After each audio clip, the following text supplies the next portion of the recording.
Eu vou aproveitar que você tocou nesse ponto do ministro Padilha com a conversa com o Arthur Lira, porque numa participação que ele fez em um evento, ele disse, o Lira, não haver problema em admitir erro após chamar o Alexandre Padilha, ministro-chefe da Secretaria de Relações Institucionais, de desafeto pessoal e incompetente.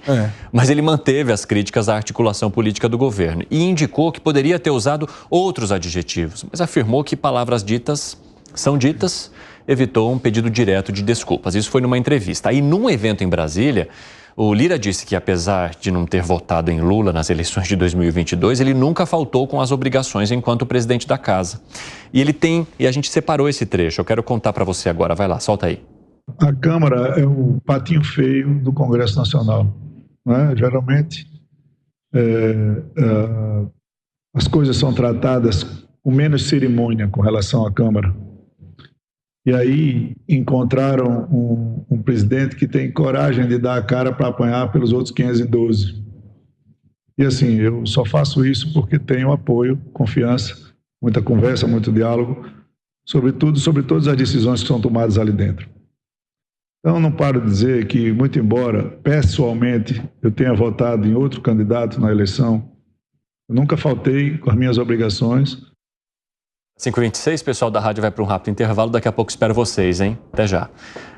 Mais uma vez, o presidente da Câmara, Arthur Lira, não poupando as palavras e aquilo que pensa. E ele fala o seguinte: olha, embora eu não tenha votado no presidente da República, eu sempre fiz o papel de acolher as propostas, dialogar.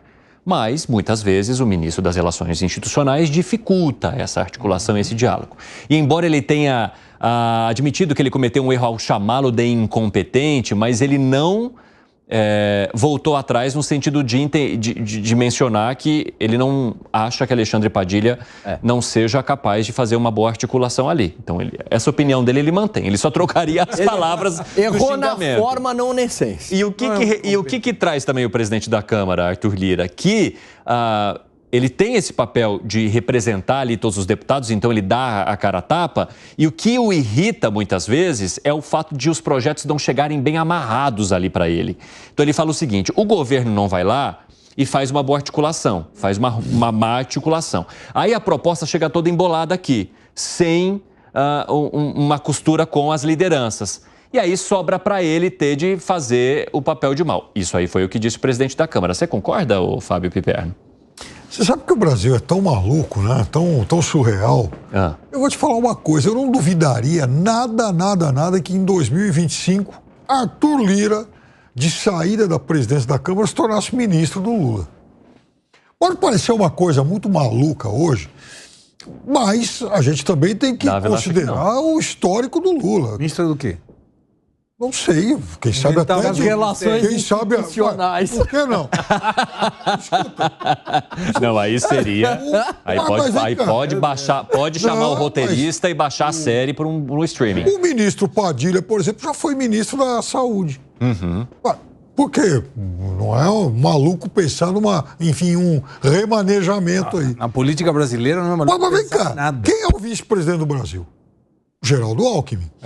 Será que o Lira, ele é mais adversário do Lula hoje do que o Alckmin já foi no passado? O Alckmin foi rival dele em segundo turno. E as coisas que... O que foi, Dávila? Por que você discorda do Piperno nesse fato? Não, eu acho que a mudança no cenário político hoje está claro de que as pessoas estão já migrando para uma coisa de independência para negociar cada vez mais caro o governo. Quando você está no governo, você não tem mais poder de negociar.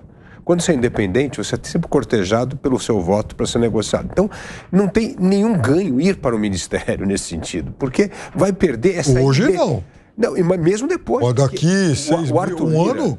É o que eu falei ontem. O Arthur Lira é um líder diferenciado no parlamento brasileiro. Mesmo não tendo o cargo, ele vai ser uma pessoa muito importante para mobilizar as pessoas no parlamento. Então, assim, eu entendo que essa independência tem dá muito mais poder ao Arthur Lira do que está atrelado a um lado ou outro. Não pode, ele nunca vai ser oposição para valer e não vai ser também governo. Ele vai ser o cara independente que vai ser cortejado pelos dois lados justamente para continuar sendo o poderoso que ele é, mesmo não tendo o cargo de presidência da Câmara.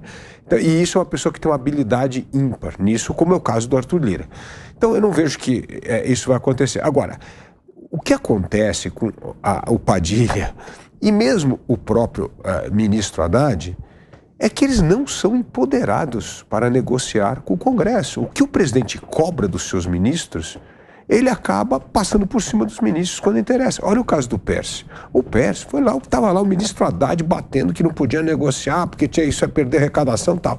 Aí vai conversar o Arthur Lira com o Lula e resolve. Então, sim uma forma de passar por cima dos seus ministros. Então, o Lula, por um lado, cobra os ministros para se envolver mais na articulação política, e do outro lado, quando a coisa complica, ele entra em campo e desautoriza os ministros, porque ele faz o que ele acha melhor, e evidentemente para restabelecer as boas relações com os poderes, mas aquilo não é necessariamente o que é melhor para aquelas pastas. Então, você ser articulador de um governo desse, que quem tem o poder para negociar depois toma um veto na cabeça do próprio presidente, é muito difícil. Então, o Lula deve sim se tornar o grande negociador político do seu governo, porque não adianta ter outra pessoa, porque essa outra pessoa vai ser sempre desautorizada na reta final. E é isso que muitas vezes cria tensão entre os poderes, porque sabe que quando cria tensão, o Lula, o presidente, chama lá qual for a pessoa para tomar um uísque, para conversar, para baixar a bola. E aí resolve a questão. Mas resolve a questão contra o interesse. Eu quero ver o que vai acontecer agora lá na Fazenda e no Ministério do Planejamento, que vai ter que entubar o dinheiro do Pérez, que não estava na conta. Agora vai ter a remuneração dos municípios, que vai ser mantida, e vai cair o veto lá dos 5 bi. Então, assim, depois é assim, o Haddad se vira com a conta aí. Aí vai sobrar para ele. Mas aí é complicado para quem está... Quando você cobra o ministro, que ele tem que se envolver mais na negociação.